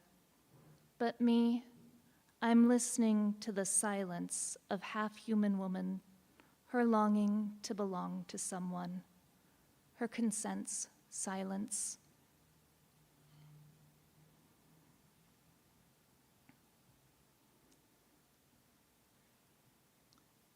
Exhibit A, uncollected excerpt. Commander Chakotay, First Officer's Log, Stardate 2373. Our expedition to Yaganen was alarming. There we encountered numerous humanoid life forms, and one that defies Linnaean classification. The humanoids were remarkable only in that they reminded me of home. How my mother sang to me, how my grandmother gathered plants to prepare medicine. There at the river's mouth, I saw two eagles fight over a salmon. I turned to my shadow to make a joke, something about the two wolves inside of me, but I only found absence. Then along the beach, I saw her. I can tell you what I told Starfleet. From one side, she looked like a beautiful maiden, exactly like you'd see in a Hollow novel. Her hide dress fringed and beaded, her hair a blue-black braid. She looked like home. We waved and she moved towards me, and I suppose I can tell you that too. I wanted to meet her. I wanted to ask what it was like to still live in her ancestral home with her people, what it was like to be made of salmon, moose, and berry, to know herself as both the land and the body. When I say I want, what I mean is that I envy. I am enough of a man to know that. And yet, she turned sideways to step over a larger piece of driftwood. Terror replaced my desire. Like I said in my report, from the other side she was indescribable, but I tried. Four-legged, more animal than girl. And when I looked at her, all I could remember is I was far from home. Exhibit B, unfiled correspondence. Stardate 2373. Dear Chakotay, simply I loved you, like the captain loved you, in sidelong glances, in unreality. How could I not? You with your tattoo, a professional. You lost and light years away from home, and yet you believe your ancestors guide you. I've watched you close your eyes to contact your spirit guides, more intimate than a kiss. I wanted to learn to pray the same way. Oh, Chakotay, if you'd asked, I would have joined the Maquis to be with you. I would have left my sun and moon to follow you into uncharted space. I'd even adopt the doctrine of discovery for you. I'd imagined us standing on deck, quoting Picard, imagined us daring each other to boldly go where no one's gone before. I wanted to want you, because you were a wanted Indian, someone I wanted to be. O Chakotay, how my heart broke when I realized that each night, with your cold cream and washcloth, you untattooed your face before you fall asleep, unreddened and unmarked. P.S. My heart, my red, red heart. Chapter 2. Gagwaini swaddled half-human woman. She rocked her and then pretended that half-human woman. My goodness, that's a mouthful to say every time. Why don't we give her a nickname? Something easier to say. Let's call her Sally, a familiar and short name. Gagwaini pretended that Sally was a colicky baby. She pretended that Sally cried and was naughty. So traditionally speaking, the Sukdu doesn't tell us how Sally was imagined to be naughty. Perhaps it's better that way. When Gagwaini caws, bad baby bad, and tosses the bundle over a ledge, each of us may project into the scene our own definition of badness and goodness. Each of us can imagine our own misbehavior, bundle it, and chuck it into the abyss. I understand this might be uncomfortable for you. Here is permission. You may pretend along with me.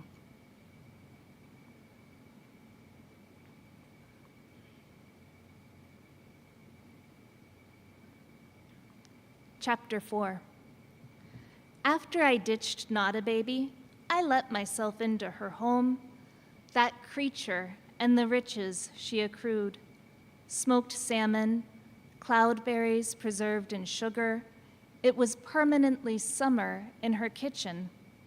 I wanted to stay forever. Her furniture prohibited permanence. On the lounge, I was comfortable enough as a little Chuda or a grown Gagwaini, but it felt best when I was caught between the two. I split myself. I slept in her den and dreamt disorderly dreams that were neither nightmare nor prophecy. They lacked sweetness and were full of drownings. I woke. I tried to eat, and the containers resisted my grip. Only my knife remained palmed, and when she reappeared in the doorway, my knife slid below her sternum, as though I were a hunter field dressing an already cored animal. Perhaps I thought her body would become my cloak. Perhaps I was afraid. She laughed at me and pulled her hands away from what should have been a wound. There was nothing. She laughed again, and in my terror I asked, "What are you?" "Your people named me evil," she said, "but you came here and treated me well." Then she gestured at me. "No, go back to whoever you really are." My wings ceased impersonating arms. My vestigial tail plumed. I came back to myself and flew away. For weeks now, I wake in my nest and look at myself in the mirror. My wings waves in front of my face, and I tell myself, "Go back to who you really are." It must be a matter of feathers and intonation, but I haven't mastered it yet. I know because my face remains, in spite of my beak, cawing. Chinan.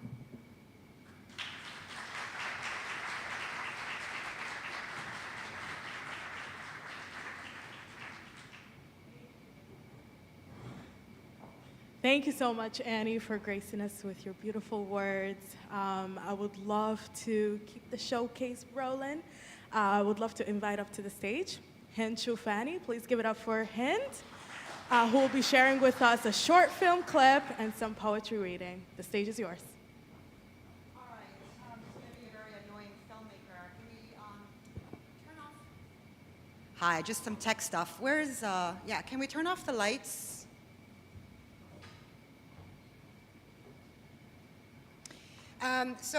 We're doing a mixed piece for me.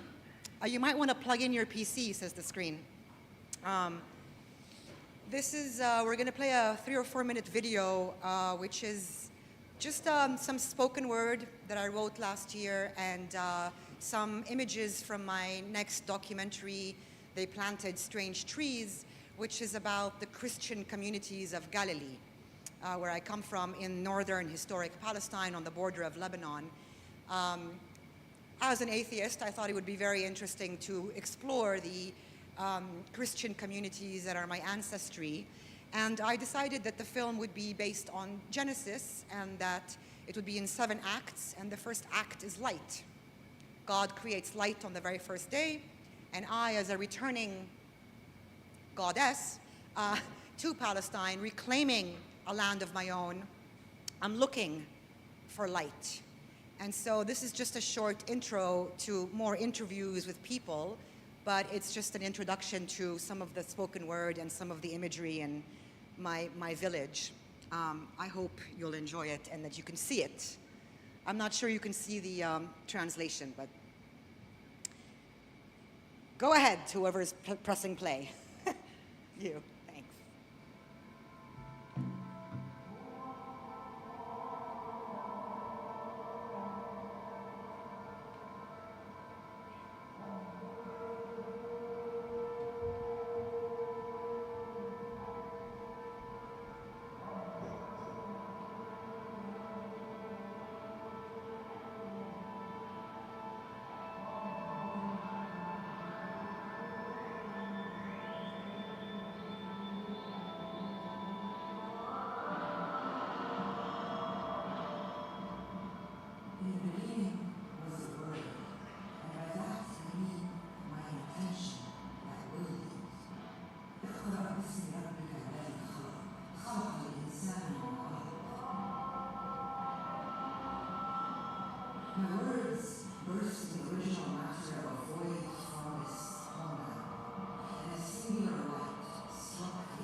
Please, with your words, the Saturday night, sees back in my eyes. A small act of liberation is always possible. And this pulsation that rattles through all of it, it is ancient and non-translatable yet. It forms searching on terror of in the shape of love. It also knows what's there before me.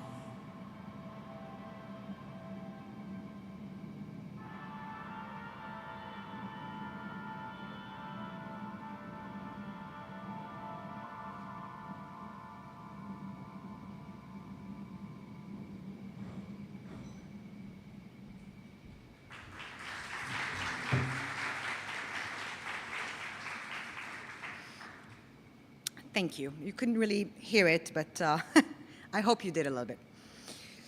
This next piece is not a poem, but it's some of the prose I've been working with on Gaza in the past few months. It's not a poem. Maybe it's an essay. Maybe it's just a really angry moment. I wrote about 40,000 words in the past 10 months, and this is just hopefully a few minutes of it. All the rhetoric we ever invoked to sanctify the beauty of this existence we all inherited equally, all of it chokes and sputters today in the big capitals of capital, convening to declare our people worthy of being erased. What is this disease of empire whose precision-guided bombs stop our heartbeats? Tight-lipped diplomats bandy around terms like sustainable versus humanitarian. The rearrangement of words day after day is debated in great hallways of free speech bastions of courage and moral certitude. The place is hallowed for the never again for anyone. And in the great rooms of the grand speeches of powerful human dignity in the face of malevolent forces, and nothing but hot air eventually comes out of simp meetings of paper pushers under their own besiegement of bullies, cowing to the signature of orders and the raising of singular veto hands. And here is Palestine poking holes in the United Nations balloon. Pop went the Geneva Convention. Pop went the Security Council and its filament-thin condemnations. Poof went the Rome Statute. A court mockery is sketched in the councils of the great lands of this great globe, in the double rhetoric of apathetic, ignorant parliaments where the breath of our warriors gets decided upon, wiped out by weak spirits who know nothing of our might. 1,000 stains upon the retinas of those who let this happen, those who signed the papers, who routed the cash, who arranged the bullets, who wrote the think pieces on why it's all cool, those who attempted to badly jerk dance on sand rife with our vomited poems, those who made films of our dismantlement, those who rejoiced at the dust of our teachers still under stones, those who lied and lied and who lied knowingly to safeguard the vaults, those human shields for hypocrisy. Our fiery Mediterranean wrists are not sculpted to battle your supremacist paranoias. Our skin is for laurel leaves, our play for afternoons and parsley, our curiosity for tilling and toiling in violin strings in wildflower gardens in military schools in Damascus, our tongues for the abyss of kissing through melodies in Baghdad, our eyes for mischief, for hazel laughter in Amman. These thighs of mine twirl planets in glow in Haifa. We are made for goat cheese, for Beirut molasses, the first star in the backyard of a Galilee spring. We glide along the easy gestures that we know of each other. We want to try rolling vine leaves in Tripoli and dance in Cairo. Why else the generous blood of justice that we have spilled for the long gone past? Imagine what in the coastline of a free Palestine could have bloomed purple. Imagine what is felt in the apex of rising pleasure in the healthy bodies of liberated sovereign families, dealing with the everyday business of balancing the moon and the sun and no more. Not making room for the rain fire skies they wield. Every Palestinian generation, new lovers making life. Every generation, artists shaking things up. Every generation, accountants jotting down the figures. Every generation, more lawyers looking for you. Every generation, more doctors with band-aids. Every generation, more troops against the entropy of their rules-based order. Every newly opened palm to the heat of our breasts, every ear to the shrieks in the wreckage will make music for our hips. Every newly opened eye will brew concoctions that heal lungs. Every woman still in the embrace of a soft morning, every writer speaking heavily on the keyboard, every fighter with nerves of fire in the field, every resistance hiss, still syncopated and furious, still burrowing deep. All these lovers of Palestine are an entire Palestine each. In the epic of Palestine, we know we are in the heralding of new fables, right? That our myths would swirl around in the imagination of those in awe of our patience. That our slogans would be inscribed on walls long after our wrists have become trees. That there would be illustrated odysseys on the erasure we navigate should the globe outlast the pain. That there would be Palestinian mothers worshipped in the ocean should it remain large enough to contain our spite. That there would be crown sonnets on every cathedral for every unidentified pound of flesh in rigor mortis, in blue, in a mass finale. Love is nothing but a revolution we can all join. I keep count as the windmills of liberation grind slow, so slow, and yet exceedingly small. Justice is a lifelong song all my teachers preach. Justice is a worthwhile song. And we know we will construct playgrounds out of their defeat. There will be grandchildren to pick up the pen, and we will alchemy. What falls into the scorched heart of Gaza after all this? What tumbles? And among the wreckage, you are all envelopes of longing. Ones that we have been writing for a century of love. It is a strange but perfect time to constantly think of the many faces of love. As a Palestinian, this is the center of all truth that matters, that we are many, those of us determined to work with tenderness, with steel, that we are many, and we will triumph. We will triumph. Thank you.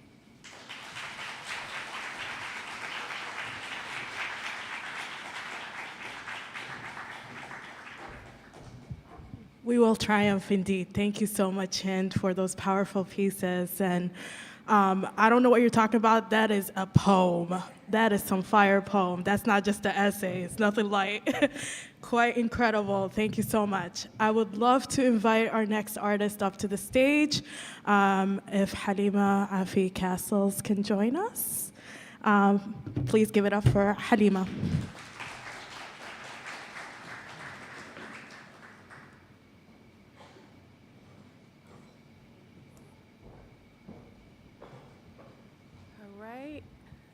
Good evening again. Do I have a clicker? Is there a way to click through some slides? As I said earlier, I'm mainly a visual artist, and I also do a lot of interactive installations. And so I just wanted to share some images with you. And it's a lot. I'm going to start from the beginning.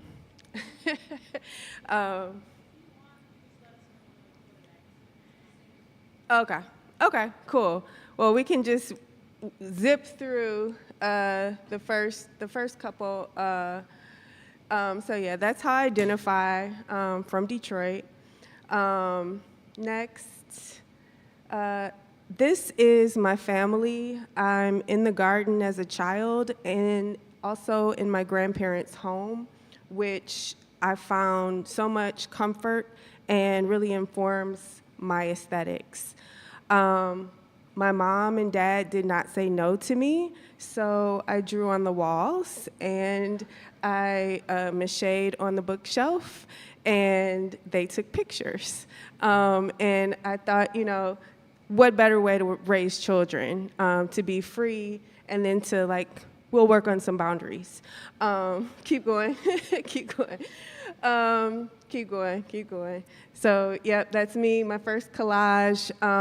Here in Detroit, we have such a rich history of so many visual artists. So next, I took classes at your Heritage House, CCS, and the DIA. Keep going, keep going. But what really struck me as a human was walking through the Heidelberg Project, which brought a lot of awareness to the disparities and what was going on spatially in Detroit.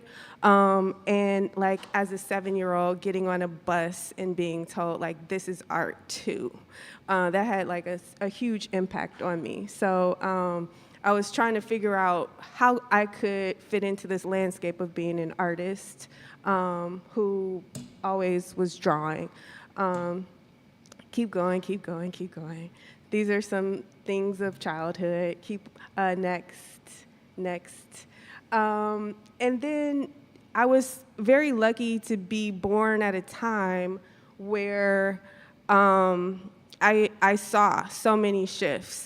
And you can go through these really quickly too, but it was like NAFTA happened, Detroit Public Schools was taken over, my mother was dismissed in her 29 and a half year. They tried to fire everyone so that they wouldn't have their pensions. We got casinos, we got emergency management, we got bombarded with so many things. Okay, you can pause here. We got bombarded with so many things as I was coming of age. It made me really disillusioned and want to speak up. And so that's when I created the Free Market of Detroit, play on free market economics, but flipping it on its head, where we do skill shares, we trade objects, and mostly apparel, but anybody can bring anything and anyone can take anything. It's a cashless exchange as well as a spontaneous art-making experience. So we often do sewing workshops, jewelry, photo shoots, fashion shows, and it's a open mic, kind of a situation. And this project has been going on for 12 years now, and we've traveled to many other locations and countries. We actually made it to Zimbabwe, that one is set up in Zimbabwe, and I've taken things from Detroit, things from other places always make it to the next place. And so, in a nutshell, that's the Free Market of Detroit. And we also have a book about how you can do this too. It's an anti-capitalist intervention, and we love to share. I also have a series of thrones and tables that have been presented in different places, but asking people to sit in their power and also play games and also eat, knowing that these are seats of power. This is how decisions are made at tables, and people just sitting in their power. So how do we do that metaphorically? How do we do that with beauty, love, joy with ourselves? And then also, how do we translate that into what we want to say? Oh, you can go next. What we want to say to those people who actually do hold positions of decision-making power. So using those places as role-playing opportunities and just, connection points where we feel more emboldened about what we want to say. All right, lastly, I also work in collage. And this is also, for me, memory mapping and paying homage to the city and land in a way that is making big, colorful pieces without using paint and without using some of the more like extractive methods that I had previously been using in my life. And I think we're at the end. Yep, paying homage to the city and to the warriors who, continue to stand up for our rights and stewards of water and land.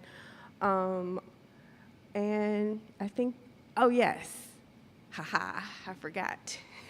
I would like to invite you, yes, next slide. So I would like to invite you to do something interactive. So if you're comfortable, as you're comfortable, I would invite you to close your eyes and place one hand over your heart so that you actually feel it beating. It'll take a minute. Sometimes you have to move it a little bit further to the left. And I want you to think about something that you do or you create that you absolutely love, that brings you joy. And really feel that feeling fully. Breathe, feel your heartbeat a little bit stronger, and know this is the source of our liberation and our power. And as you open your eyes gently, I invite you to meet the eyes of someone else. And on 3, we're gonna scream what this thing is all together. So, whatever that is that's bringing you joy, that you love to create, that made your heart beat faster, please look at somebody. And on 3, we're gonna tell them what it is. 1, 2, 3.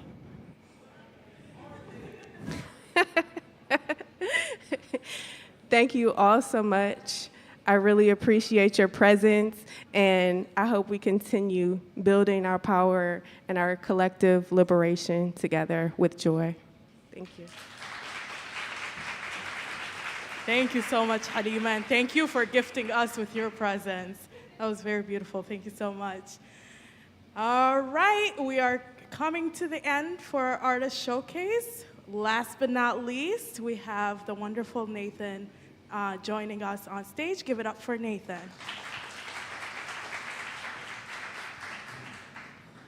I like this one a little better. Okay. Hey, hey, hey, hey. 5s. I start, anytime I perform, I request that you guys meet me where I'm at. So repeat after me, say, I am me. You are you. Say, I am you. You are me. You are me. We is we. Thanks. Oh, oh, oh, oh,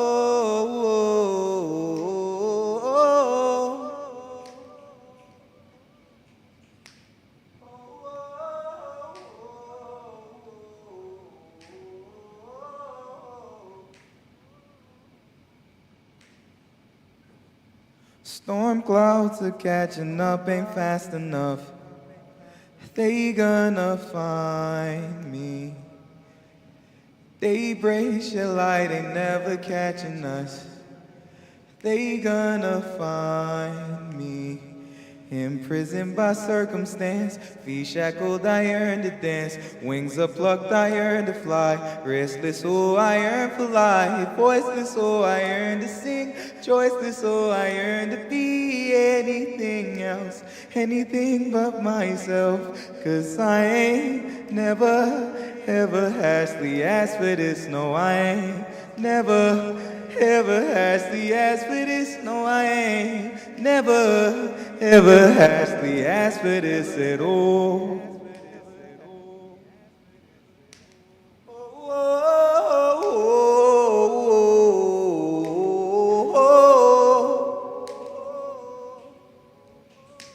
Oh,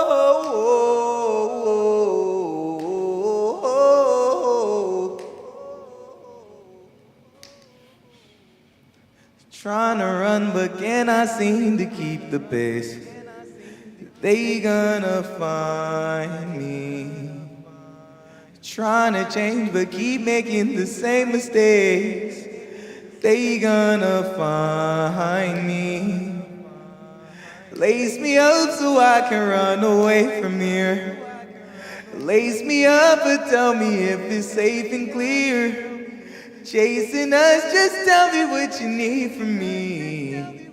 Wake me up, I haven't felt the need to dream. I'm imprisoned by circumstance.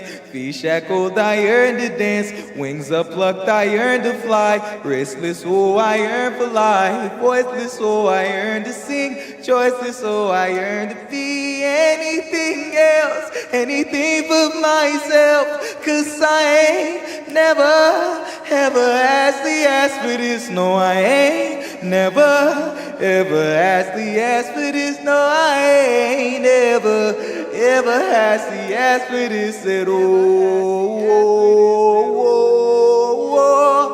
I ain't never, ever asked for this. No, I ain't never, ever asked for this. No, I ain't never, ever asked for this at all.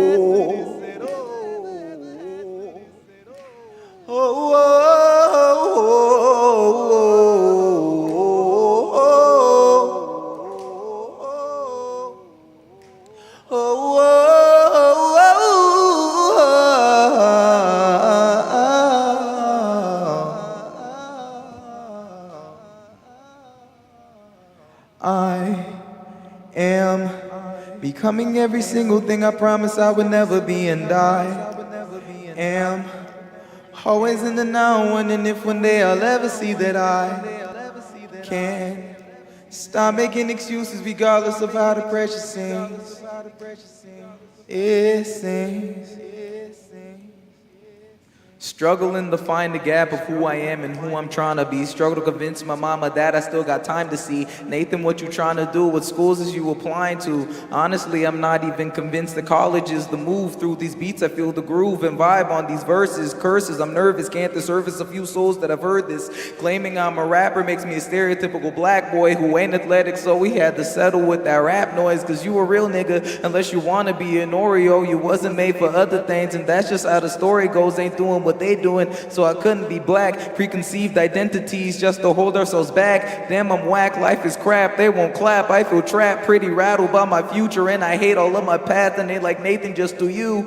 And I'm sure that's a great plan, but how I'm supposed to do me if I don't know who I am? I am becoming every single thing I promised I would never be, and I am always in the now, wondering if one day I'll ever see that I can stop making excuses regardless of how the pressure's in. Cause my plans, the plan these seeds, so you can wait and watch me grow way up into a better me. Hey, Nathan, just had a revelation. You've been having conversations about decisions you've been making, and not to be cold, but this is getting kinda old, throwing doubt up in your soul. When all you got is gold, your mind's the biggest trap in the world, and it stinks. Cause everything you do causes you to overthink. Thoughts of positivity, quick to negative rebuttals. You convince yourself you're sinking when you're standing in a puddle. I know that life's a puzzle. I know you got your struggles. Keep going through your struggles. You'll be growing through your struggles. I promise you gon' make it. I know that you gon' win. Forget the I ain't, the I can't. Just let yourself live.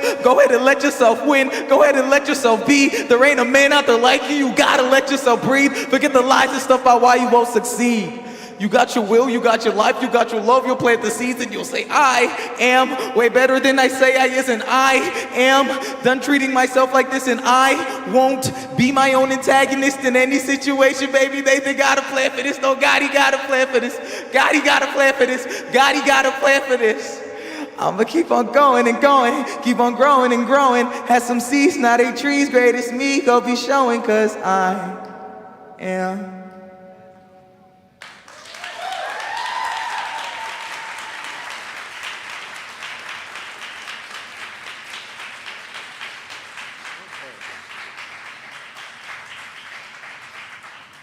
All right, back to choir rehearsal. Oh, much love, fam.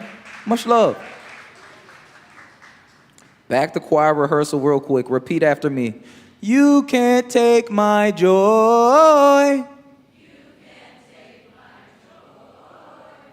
You can't take my voice.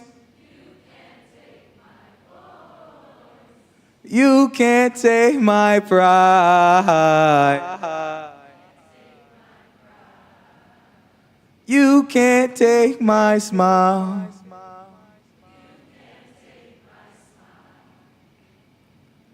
Misery has never been a mystery, but you can't take my joy. Got a melody that's locked inside my memory. You can't take my voice. Want me ignorant, acting like you're innocent, but you can't take my pride. You manipulate, hoping you go save some face, but you can't take my smile. Say you can't take my joy. You can't take my voice. You can't take my pride. You can't take my smile. I love you. My name is Nathan Zonga. Much love. Thank you guys for having me. Thank you guys for putting on this event. This has been a beautiful evening. Nothing but love to all of you.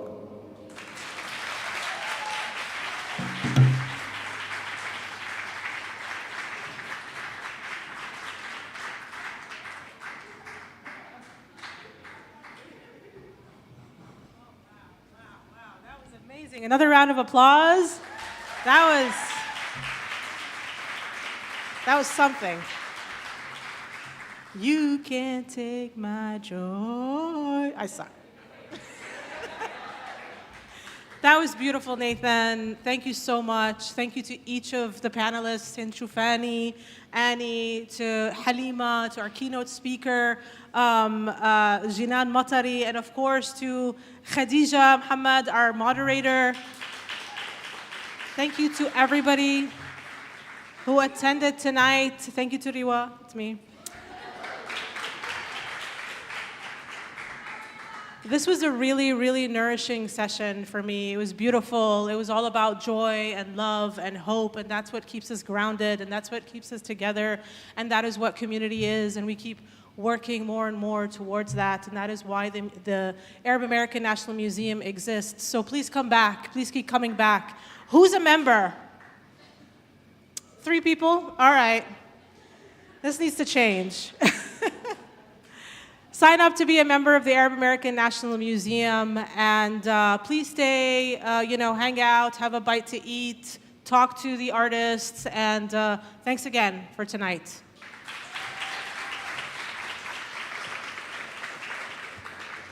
Oh, thank you, Salar. Salar, who's the sound engineer right here. Hossam, photographer, and Lujain back there in the live stream. Oh my God. There we go.